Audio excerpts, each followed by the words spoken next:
စိတ်ကြီးတဲ့သူဟာတတိကြီးဖို့လိုတယ်စိတ်ကြီးပြီးတော့တတိကသေးရင်စိတ်လိုက်မှန်ပါလုံမိတတ်တယ်တတိဟာစိတ်အားလုံးရဲ့အချုပ်ပဲတတိပိုင်းရင်စိတ်ကိုနိုင်မယ်တတိပိုင်းရင်စိတ်ကမှားမယ်ဒါကြောင့်စိတ်ကြီးဖို့ထက်တတိကြီးဖို့လေ့ကျင့်ရမယ်စိတ်မြန်ဖို့ထက်တတိမှန်ဖို့ကြိုးစားရမယ်စိတ်မညစ်အောင်တတိအနှစ်ဆောင်ရမယ်ဒါအဲ့ဒီစာစုလေးမှာပါတဲ့ဘုန်းကြီးရဲ့အဓိကစကားပါပဲစိတ်ကြီးတဲ့သူဟာတတိကြီးဖို့လိုတယ်ဆိုတာဘုန်းကြီးတို့ကိုယ်တိုင်လည်းပဲစိတ်ကမြန်တယ်ဒီကနေ့ဆိုစိတ်တိုးလိုက်ဒီကနေ့ဆိုအလိုမကျဖြစ်လိုက်ဒီကနေ့ဆိုစိတ်လိုက်မှန်ပါလောက်တယ်ဒါမျိုးလေးတွေဖြစ်တတ်တယ်အဲ့တော့စိတ်ဆိုးတာစိတ်တိုးတာစိတ်အလိုမကျဖြစ်တာစိတ်ကြီးတာအလုံးဟာဒေါသရဲ့သဘောတွေပဲဒေါသကမြတ်စွာဘုရားရှင်ကိုယ်တော်မြတ်ကြီးကဒေါသောအဋ္ဌာနသာနာတိဒေါသဖြစ်ရင်အကြောင်းအကျိုးအကောင်းအဆိုးကိုမသိတော့ဘူးဒါကြောင့်ဒေါသသမားအခန်းနဲ့တူတဲ့အတွက်ကြောင့်ဘာဖြစ်လို့ဒီဒေါသဖြစ်ရတာလဲဒေါသဆိုတာဖြစ်เสียအကြောင်းရှိလို့အာယုံရှိလို့ဒေါသဖြစ်လာတာအဲ့တော့ဒေါသဖြစ်เสียကအာယုံတစ်ခုပေါ်လာရင်ဒေါသဖြစ်เสียရှိလို့ဒေါသလေးကဖြစ်သွားတယ်ဖြစ်ရင်ဖြစ်တဲ့အခိုက်အတန့်မှာရပ်ထားနိုင်ရင်တော့ပုရုဇဉ်တဘာဝအတော်လေးစိုးကျိုးနေသွားမှာဒါပေမဲ့ဒေါသဖြစ်တာကိုမသိတဲ့အခါကျတော့အဲ့ဒီမသိစိတ်နဲ့ပဲဇက်တိုက်လှုပ်ပြီးတော့လူတွေမှာဒေါသအလျောက်ကျุလို့မိခဲ့တဲ့အမားတွေကအများကြီးဖြစ်သွားတယ်။ညဘုန်းကြီးကဒီစာစုလေးမှာစိတ်ကြီးတဲ့သူဟာတတိကြီးဖို့လိုတယ်ဆိုတာလေးထည့်ပြောတာ။လူကစိတ်တော်တော်ကြီးတယ်ဘုန်းကြီးတို့ကိုယ်တိုင်လည်းစိတ်ကြီးတယ်စိတ်အညှိုးတေးကြီးတယ်။တခါဘာပဲလုပ်လို့ကိုယ်တိုင်လုံးဝမှစိတ်တိုင်းကြတယ်။ဆိုတော့အဲ့တော့မျိုးလေးဖြစ်တဲ့အခါကျတော့တခါသူများကကိုယ်စိတ်တိုင်းကြမဖြစ်ရင်ကိုယ့်ဘာသာကိုယ်ပဲစိတ်တိုင်းမကြဖြစ်ပြီးတော့ဒေါသတွေထွက်အလိုမကျတွေဖြစ်ပြီးတော့သူတို့ကိုအပြစ်တွေရှောက်မြင်နေတော့တာအဲ့တော့ဘေးကလည်းပဲဘယ်သူမှမပြောနိုင်ကိုယ်စိတ်ကိုလည်းကိုယ်ကမသိနိုင်တဲ့အခါကျတော့စိတ်အလျောက်စိတ်ကြီးတဲ့အလျောက်အမားတွေဇက်တိုက်လိုက်ပြီးတော့လှုပ်လိုက်တဲ့အခါကျတော့ဆိုးကျိုးတွေကြီးပဲဇက်တိုက်ဖြစ်ကုန်တော့တာဘုန်းကြီးတို့ကစိတ်ကြီးတဲ့သူတွေမှာမြတ်စွာဘုရားရှင်အလိုတော်ရတတိကအရေးကြီးတာပဲကိုယ်စိတ်ဘာဖြစ်တယ်ဆိုတာမသိတဲ့မောဟတရားကမဟုတ်တဲ့အလုပ်တွေမှာဇက်တိုက်ကျุလွန်တာတွေဖြစ်စေတော့တာလူတွေမှာစိတ်ကိုဘာစိတ်ဖြစ်တယ်ဆိုတာသိရင်အဲ့ဒီစိတ်အလျောက်မလုတ်ဖြစ်တော့စိတ်လိုက်မှမလုတ်ဖြစ်တော့တတ္တဝါတွေအမှားလုတ်တယ်မဟုတ်တာတွေလုတ်တယ်ဆိုတာမသိလို့လုတ်တာသိတော့ရင်မလုတ်တတိဆိုတာကအဲ့ဒီမသိစိတ်ကိုသိသွားအောင်သူက control လုပ်ပေးတာထိန်းချုပ်ပေးတာမြတ်စွာဘုရားရှင်တရားတော်များဟာလက်တွေ့ဘဝထဲမှာ apply လုပ်ဖို့ဘုရားကဟောကြားတော်မူတာဖြစ်တယ်။နားထောင်ကောင်းရင်တက်နာယုံတက်မဟုတ်ဘုန်းကြီးတို့ဒီနေ့ပြောတဲ့ဓမ္မလက်ဆောင်လေးတွေကလည်းပဲဒါလေးတွေကိုသိပြီးတော့သူတော်ကောင်းများရဲ့ကိုယ့်ရဲ့ဘဝထဲမှာ apply လုပ်ပြီးလက်တွေ့ကျင့်သုံးပြီးတော့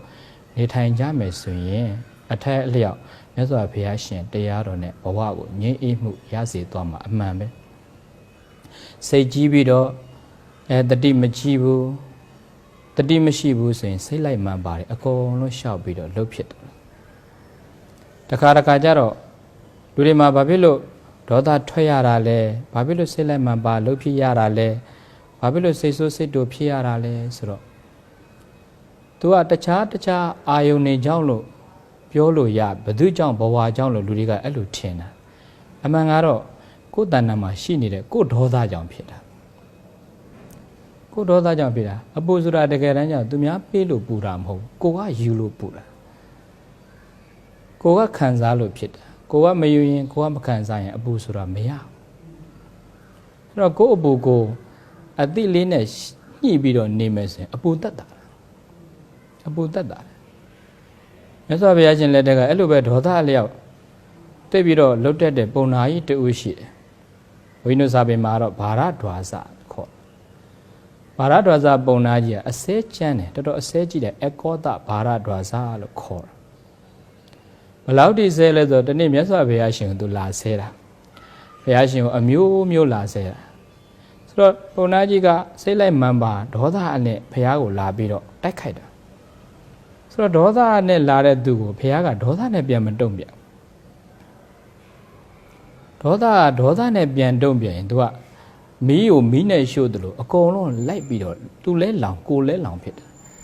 ဒေါသနဲ့လာစေတဲ့ပုံနာကြီးကိုဘုရားကဒေါသနဲ့ပြန်မတုံ့ပြန်မယ်နဲ့မေတ္တာလေးနဲ့ပြန်တုံ့ပြန်ပုံနာကြီးဘေးရန်ကင်းပါစေစိတ်ဆင်းရဲခြင်းကိုယ်ဆင်းရဲခြင်းကင်းပါစေချမ်းသာစွာမိမိခန္ဓာကိုယ်ရွတ်ဆောင်နိုင်ပါစေဝိจิตတန်းကြီးမေတ္တာပို့တဲ့သဘောမျိုးမဟုတ်ဘဲနဲ့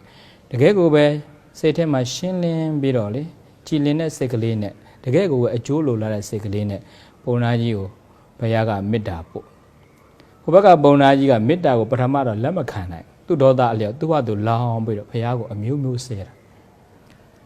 အမျိုးမျိုးဆဲတော့ပရိသတ်ရေဆဲတယ်ဆိုတာကလေသူဆဲကိုဆဲမှအားရှိတာသူကလည်းဆဲသူကဆဲတော့ကိုကလည်းပြန်ဆဲသူတစ်လုံးဆဲတော့ကိုကနှလုံးပြန်ဆဲဩဆဲတယ်ဆိုတာသူဆဲကိုဆဲမှအားရှိတာတယောက်တည်းဆိုရင်အားမရှိပုံနာကြီးကအဲ့လိုဖြစ်သွားတာသူတယောက်တည်းဆဲနေရသူတယောက်တည်းဆဲတော့ကြာတော့မောလာတော့မှခဏနားတဲ့အချိန်ဘုရားကမေးတယ်ပုံနာကြီးသင်ဆဲလို့ပြီးပြီလား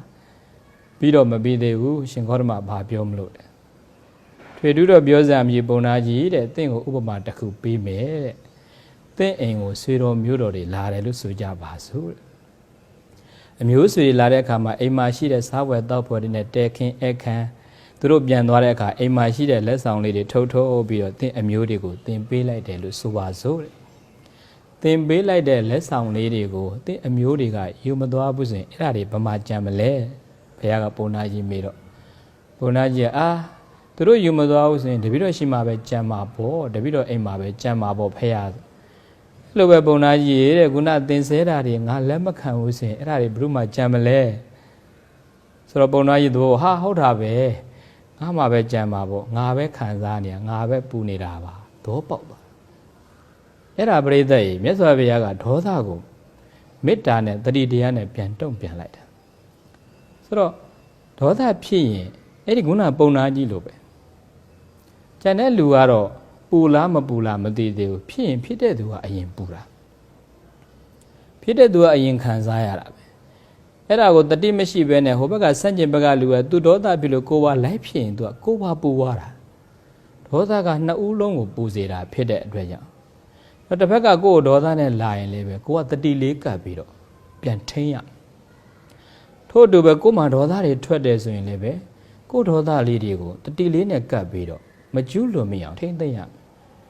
ဘုန်းကြီးတို့စာပေမှာကိလေသာအဆင့်တွေက level 3ဆင့်လောက်ရှိတယ်လောဘဒေါသမောဟမာနစတဲ့အကုသိုလ်ကိလေသာတွေဟာတဲ့အဆင့်တန်းအပြင်3ဆင့်လောက်ရှိတယ်စာလိုပြောရင်နံပါတ်1ကိလေသာအနုတ္တယကိလေသာခေါ်တယ်ဟိုးတန်တရားအစဉ်ဆက်တဲ့ကကိန်းပြီးတော့နေတဲ့ကိလေသာတွေလောဘတွေဒေါသတွေမောဟတွေဘယ်တော့မှပါလာမှမသိတဲ့ကိလေသာတွေအခုဒီမှာအဆိုင်ခဲယူဖြစ်နေအဲ့ဒီအနုတ္တယဆိုတဲ့ကိလေသာသေးသေးမွားမွားလေးတွေကတန်တရားတွေကပါလာတဲ့ကိလေသာတွေကတဲ့ယဟန္တာဖြစ်မှပယ်တာအရဟတမဉ္ဇဉ်နဲ့ပဲပယ်တယ်အဲ့ဒါအနုတ္တယကိလေသာရှိတယ်နံပါတ်2ကိလေသာကြောင့်ပရိယုဋ္ဌာဏကိလေသာဒုတိယ level ကြဒုတိယအဆင့်ပရိယုဋ္ဌာဏကိလေသာကြတော့အာယုန်နဲ့တွေ့ရင်ပေါ်လာတဲ့ကိလေသာမျိုးလောဘထွက်เสียအာယုန်တွေ့လို့လောဘထွက်သွားတယ်လောဘဖြစ်သွားတယ်ဒေါသထွက်เสียအာယုန်တွေ့လို့ဒေါသထွက်သွားတယ်ဒေါသဖြစ်သွားတယ်မောဟမာနဖြစ်เสียအာယုန်နဲ့ဂျုံလို့မောဟမာနတွေဖြစ်သွားတယ်အဲ့ဒါကပရိယုဋ္ဌာဏကိလေသာခေါ်တယ်ဒုတိယ level တတိယကိလေသာအဆင့်ကြတော့ तू ကလွန်ကျူးတဲ့အဆင့်တွေကိုရောက်သွားတာလောဘကိုလောဘဖြစ်ုံနဲ့မဟုတ်ဘူးလောဘအလျောက်သူလွန်ကျူးမိလိုက်ရယူလိုက်တယ်ပိုင်ဆိုင်လိုက်တယ်ရအောင်ဖန်တီးလိုက်တယ်ဒေါသထွက်เสียအာရုံတွေးလို့ဒေါသထွက်သွားတယ်ဒေါသထွက်ုံနဲ့မဟုတ်ဘူးတွေ့ရနဲ့ကောက်ပေါက်လိုက်တယ်ဆဲလဲမှန်ပါဆဲလိုက်တယ်ဆူလိုက်တယ်ဆူလိုက်တယ်အဲဝိတိတ်ကမအဆင့်ကိုရောက်သွားတယ်ဘုန်းကြီးတို့ပုထုဇဉ်တွေကသူတော်ကောင်းတွေလည်းပဲပုထုဇဉ်ဘုန်းကြီးတို့လည်းပုထုဇဉ်ဆိုပုထုဇဉ်တွေမှာကကိလေသာတွေကတော့ရှိနေတာပဲအဲ့ခုနကအစင်ဆက်ကိန်းနေတဲ့အနုတ္တယကိလေသာယဟန္တာဖြစ်မှပယ်မှာဆိုတော့ကိလေသာကဒါမျိုးကြတော့ဘုန်းကြီးတို့ကလည်းပယ်နိုင်မှာမဟုတ်ဘူးပုထုဇဉ်တွေမှာမပယ်နိုင်ဘူးဘာလေး apply လုပ်ဖို့ practice လုပ်ဖို့လေ့ကျင့်ဖို့လိုလဲဆိုတော့လောဘဖြစ်เสียအာရုံနဲ့တွေ့လို့လောဘဖြစ်သွားတယ်လက်တွေ့အဲ့ဒီလောဘကိုအကောင်ထဲပေါ်တဲ့အဆင့်တွေရောက်မသွားအောင်ထိမ့်လိုက်နိုင်ပြီဒါအတော်မြတ်သွားတဲ့ကလျာဏပုထုဇဉ်အဆင့်ရောက်သွားဒေါသတွေ့เสียအာယုံတွေ့လို့ဒေါသထွက်သွားတယ်ဒေါသအလျောက်သူကကျွလွန်တဲ့အဆင့်တွေရောက်မသွားအောင်ထိမ့်လိုက်နိုင်ပြီဆိုရင်အော်ထောင်းတဲ့ဒေါသထွက်သွားတယ် ဒေါသထွက်ပေမဲ့အဲ့ဒီဒေါသအလျောက်ချက်ချင်းအကောင့်တွေမပေါ်ဘဲနဲ့ဟာကိုဒေါသကိုဆဲတဲ့အစဉ်တွေရောက်မသွားအောင်လက်တွေလွန်ကျူးတဲ့အစဉ်တွေရောက်မသွားအောင်တတိလေးကအချိန်မီထိန်းလိုက်နိုင်ပြီဆိုဝိတိတ်ကမအစဉ်ကိုရောက်မသွားတော့ဒါဆိုရင်တော်တော်လေးကိုအစဉ်ပြေသွားတယ်တော်တော်လေးကိုဟိုအကျိုးတက်ရောက်မှုရှိသွားတဲ့ပုထုဇဉ်ဖြစ်သွားကလျာဏပုထုဇဉ်အစဉ်ကိုရောက်သွားကျွန်တော်ဒေါသကိုချက်ချင်းအကောင့်ထဲမဖော်ရဘူးတဲ့ဘုန်းကြီးတို့ဗာဘူးတဲ့စာအုပ်လေးကပိုတော်ဂျူစီယာကောင်းတယ်အမေရိကန်သမ္မတအိဘရာဟင်လင်ကွန်းအိဘရာဟင်လင်ကွန်းရဲ့ဒေါသဖြေနည်းလေးကအတော်ကောင်းတယ်သူကလူတယောက်ကိုစိတ်ဆိုးပြီးဒေါသထွက်ပြီးဆိုရင်တဲ့စိတ်ဆိုးတဲ့အလျောက်ဒေါသလည်းအလျောက်သူ့ကိုသွားပြီးတော့ချက်ချင်းမတုံ့ပြန်သူဒေါသဖြစ်တဲ့အရာစိတ်ဆိုးတဲ့ဟာတွေကိုစာရွက်တရွက်မှာကောက်ပြီးတော့ရေးလိုက်တာချက်ချင်းရေးသူပြောချင်တဲ့အကုန်ရေးရေးပြီးတော့မှအဲ့ဒါလေးခောက်ပြန်ဖတ်ပြီးခောက်ပြီးတော့စာရေးတဲ့ထက်ပြီးတော့မှစာရေးလေးပုံမှာစာလေးရေးထားတယ်မနှက်ဖန်ကမှာပေးရန်ဆိုပြီးရေးပြီးတော့အဲ့ဒါလေးစပွဲပေါ်တင်ထားတယ်အိဘရာဟင်လင်ကွန်းနောက်နေ့မနေ့ကျတော့သူရေးခဲ့တဲ့စာလေးပြန်ဖတ်လိုက်တော့မှမဘေးပြစ်တော့ပဲနဲ့အဲဘုံထဲကိုထည့်တာစက်ကူဘုံအထက်လိုက်ရေးရသွားတယ်အိဘရာဟင်လင်ကွန်းရဲ့ဒေါသကိုချက်ချင်းအကောင့်ထဲမပေါ်ဘဲနဲ့ဖြည့်ရှင်းတဲ့မပေါ်ဘဲနဲ့ဖြည့်ရှင်းတဲ့နီးလေးကဒါအတော်အတူယူစရာကောင်းလူကစိတ်လိုက်မှန်မှလုံနေတဲ့ဖြစ်တဲ့အချိန်မှာကောက်ပြီးတော့ချက်ချင်းသွားပြီးအကောင့်ထဲပေါ်လိုက်ရင်ပြောလိုက်ပြီဆိုရင်အမှားတွေပဲဖြစ်တယ်ဆိုတော့တိတ်မခံစားနိုင်ဘူးဆိုရင်တော့ခုနကပြောဆိုစာရွက်လေးအလွတ်မှာကောက်ပြီးတော့ရေးချပြီးတော့ပြန်ဖတ်ဒီနေ့ကောင်းတယ်မပေါ်နောက်နေ့မနေ့ကျတော့ပြန်ဖတ်လိုက်တဲ့အခါကျတော့အိဘရာဟင်လင်ကွန်းကစိတ်လိုက်မှန်မှရေးထားတဲ့စာတွေအမှားတွေပဲဖြစ်နေတာသိတော့မပေးပြတော့ပဲနဲ့စာရတဲ့ထက်စက်ကူဘုံနဲ့ထည့်လိုက်တာစက်ကူဘုံတစ်ထပ်လောက်ရသွားအဲ့ဒါဒေါသရဲ့ဖြည့်ရှင်းနေပဲပရိယုဌာဏအာယုန်နဲ့တွေ့လို့ပေါ်လာတဲ့ကိလေသာဝိတိတ်ကမလွန်ကျူးတဲ့အစဉ်တွေရောက်မသွားဘူးဆိုရင်တော်တော်ကိုတန်ဖိုးရှိတဲ့ဘဝကိုဘုန်းကြီးတို့တော်ကောင်းများပိုင်ဆိုင်နိုင်ကြတာဖြစ်ပါတယ်။ညတော့ဘုန်းကြီးကိုယ့်ကိုဆုံးမခြင်းအစာပိုက်လေးရအဲ့ဒါပါပဲ။စိတ်ကြီးတဲ့သူဟာဒေါသကြီးတဲ့သူဟာတတိကြီးဖို့လိုတယ်ဆိုတာလူတိုင်းပုထုဇဉ်သဘာဝစိတ်လိုက်မှမှစိတ်ဒေါသဆိုတာရှိတတ်တာပဲစိတ်အပြစ်တို့ရှိတတ်တာပဲတိုးတော်လည်းပဲအဲ့ဒါတွေကိုတတိလေးကကပ်ပြီးတော့ထိန်းနိုင်မှတန်ဖိုးရှိတယ်။တခါကဒေါသကိုဘာဖြစ်လို့ဒေါသတွေကဇက်တိုက်စိတ်လိုက်မှမှထွက်သွားရတာလဲဘာဖြစ်လို့ဇက်တိုက်ဓာတ်တွေကိုအမားတွေဆက်လုံမိလိုက်တာလဲဆိုတော့အဲ့ဒီဒေါသစိတ်ကိုမသိလို့ဖြစ်သွားတာကိုဒေါသထွက်တာကိုမသိလို့ဖြစ်တာမသိတော့အဲ့ဒီဒေါသလျောက်ရှော့ပြီးတော့မသိစိတ်နဲ့ဇက်တိုက်သူကကျွလွန်မှုတွေဖြစ်ကုန်အကယ်၍မဲ့အဲ့ဒီစိတ်ကလေးကိုသိတယ်ဆိုရင်သိရဆိုတာတတိရှိမှသိတာတတိမရှိရင်မသိဘူးဒေါသဖြစ်တာကိုမသိတော့ဒေါသအလျောက်လုံးပြီးအဲ့တော့ဘုဒ္ဓဇဘာဝတတိလေးကပ်ပြီးတော့ဒေါသတွေဖြစ်ရင်အဲ့ဒီစိတ်ကလေးကိုမြင်အောင်ကြည့်လိုက်ကိုဖြစ်နေတဲ့ခံစားချက် emotion ကို control လုပ်နိုင်တယ်ခံစားချက်ကို control လုပ်နိုင်တယ်ဒေါသထွက်လာရင်ဖြစ်ပေါ်လာတဲ့ခံစားချက်က exciting ဖြစ်တာစိတ်လှရှားတာတွေဖြစ်တာဇက်တုံလာတာဆိုဘုန်းကြီးတို့စာပေမှာ IQ နဲ့ EQ ဆိုအင်္ဂလိပ်စာပေမှာရှိတယ် intelligent quotient နဲ့ emotional quotient IQ ကအသိဉာဏ်စွမ်းအားမှတ်ဉာဏ်စွမ်းအား emotion နဲ့ quotient က EQ ကြတော့ခံစားချက်ကိုထိန်းချုပ်နိုင်တဲ့စွမ်းအားမှတ်ဉာဏ်စွမ်းအားတွေဘလောက်ပဲမြင့် emotion EQ ကို control မလုပ်နိုင်ခံစားချက်ကိုမထိန်းချုပ်နိုင်ဘူးဆိုရင်အဲ့ဒီလိုအထက်ကိုမရောက်ခံစားချက်အလျောက်အကောင့်ထဲပေါ်တဲ့လူဟာစိတ်လိုက်မှန်ပါလှုပ်တဲ့လူဟာဘယ်တော့မှအောင်မြင်မှုကိုမရဘူးဆိုတော့ IQ တွေဘလောက်ပဲမြင့် EQ ဆိုတဲ့ emotion ကို control လုပ်နိုင်တဲ့စွမ်းအားမြင့်မှသာလေလူတစ်ယောက်ဟာဘဝအောင်မြင်မှုရတယ်ဘဝအစဉ်တန်းကိုရတာဆိုတော့ကိုယ်မှာဖြစ်တဲ့ဒေါသစိတ်ကိုချက်ချင်းအကောင့်ထဲမဖော်ဘဲနဲ့ဒေါသဖြစ်ရင်အဲ့ဒီဒေါသစိတ်ကလေးကိုသိအောင်တတိလေးကပ်ပြီးတော့ကြည့်လိုက်တတိကအချုပ်ပဲတတိလွန်သွားလို့မှားသွားတယ်တတိများသွားလို့မဟုတ်တာတွေလုံးဖြစ်တယ်ဆိုတော့လောကမှာမရှိဘူးတတိလွတ်သွားလို့မှားသွားတာတတိလွတ်သွားလို့မဟုတ်တာလုံးမိတာဒါပဲရှိတယ်ဒါကြောင့်မြတ်စွာဘုရားကဘုရားဖြစ်တော်မူတဲ့ကစပြီးတော့ပြိဋိဘံစံတော်မူတဲ့အထိပဲဒီစကားလုံးကိုအမြဲတမ်းပြောတယ်အပမဒေနသံပါဒေထအပမဒေနမမိမလျောမပေါ်မဆတဲ့တတိတရားနဲ့သံပါဒေထကိုစီကိုငါပြည့်စုံနေရမယ်ဘုရားကဘာပဲဖြစ်ဖြစ်သိနေပါသိခိုင်းတာ realize လုပ်ခိုင်းတာ လူတွေမှာသိတာနဲ့ခံစားတာကိုမတူအာယုံတစ်ခုကိုအရှိအတိုင်းသိနေမခံစားဘူးမသိလို့ခံစားတာဒေါသဖြစ်လာတယ်ဒေါသဖြစ်တဲ့သဘောကိုသိနေရင် तू ကခံစားချက်မပါတဲ့အဲ့သူ့အရှိအတိုင်းလေးပဲသိပြီးတော့အဲ့ဒေါသစိတ်ကလေးကယော့ဒေါသဖြစ်တာကိုမသိတော့စိတ်ထဲဖြစ်တဲ့အတိုင်းလိုက်ပြီးတော့ခံစားတဲ့အခါကျတော့အာဟုသူတွေဖြစ်တယ်မဟုတ်တာတွေလုံးမိတယ်ဆိုတော့အဲ့ဒီစိတ်ကလေးကိုသိနေလို့ဆိုရင်တတိလေးကကတ်ထားရတတိကတ်သွားတာနဲ့အဲ့ဒီဖြစ်နေတဲ့ခံစားချက်ဒေါသကယော့ကိုယော့သွားတော့မြတ်စွာဘုရားကဘာပဲဖြစ်ဖြစ်သိပါဆိုတာသိတာနဲ့ခံစားနေခိုင်းတာလည်းမတူဘူးသိတာကသူ့အရှိတိုင်းလေးသိတခါတခါဘုန်းကြီးတို့တရားအားထုတ်ရတဲ့အခါမှာလည်းပဲသိချင်းမသိချင်းကဘာကွာလဲဆိုတော့တရားအားထုတ်တဲ့အခါမှာကိုယ်ကလည်းကိုယ်တတိမကတ်တဲ့အခါကျတော့တရားထိုင်နေတဲ့လူမှာအတွေးတွေဝင်နေတာ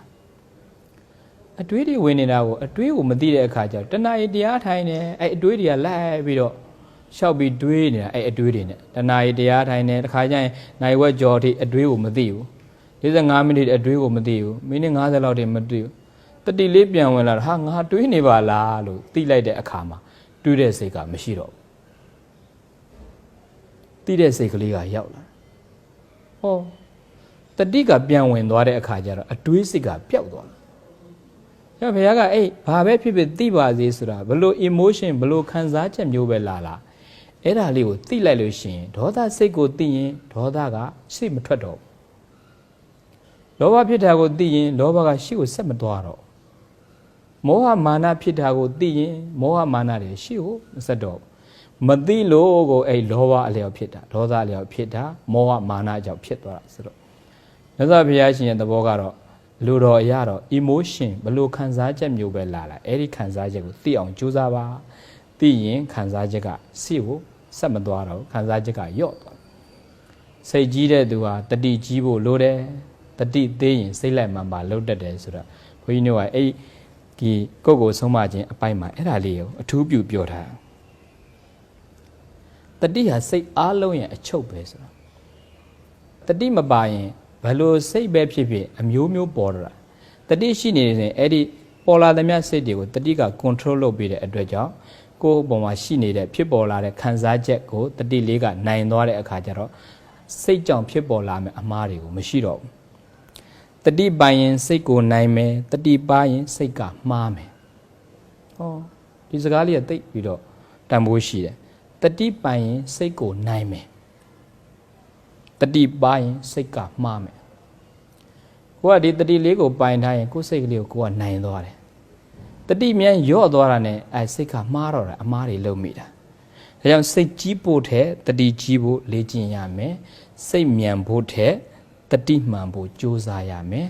စိတ်မညစ်အောင်တတိအနှစ်ဆောင်ရမယ်ဆိုတာမြတ်စွာဘုရားရှင်ကတတိကိုအထူးပြုပြီးတော့ပြောတာဖြစ်တဲ့အတွက်ကြောင့်ဘုန်းကြီးတို့ကဒီကိုယ့်ကိုဆုံးမခြင်းဆိုတဲ့အပိုင်းတစ်မှာဗာလေးကိုအထူးပြုပြောခြင်းနဲ့ဆိုတော့စိတ်ကြီးတဲ့သူရဲ့တတိနဲ့ဒါလေးကိုအထူးပြုပြောခြင်းတာဒေါသအလျောက်လုံးမိတာတွေဖြစ်တဲ့အတွက်ကြောင့်ကိုယ်စိတ်ကိုဘာဖြစ်တယ်ဆိုတာသိချင်ရင်ကိုတတိလေးအမြဲကတ်ထားရမယ်တတိမပါတဲ့စိတ်ဟာအမားကိုဇက်တိုက်ကျุလို့မိတတ်တဲ့အတွက်ကြောင့်မြတ်စွာဘုရားရှင်အလိုတော်ရ mindfulness တတိရှိခြင်းဟာကိလေသာအာယုန်တွေကိုပယ်ခွာစေနိုင်တဲ့အတွက်ကြောင့်တတိရှိတဲ့သူနဲ့တတိမရှိတဲ့သူသိပြီးတော့ကြွာချတယ်ဘုရားကဘယ်လောက်ထိပြောလဲဆိုရင်အပမာတော့အမတန်ပဒံပမာတော့မစ္ဆုနောပဒံလို့မိန့်တယ်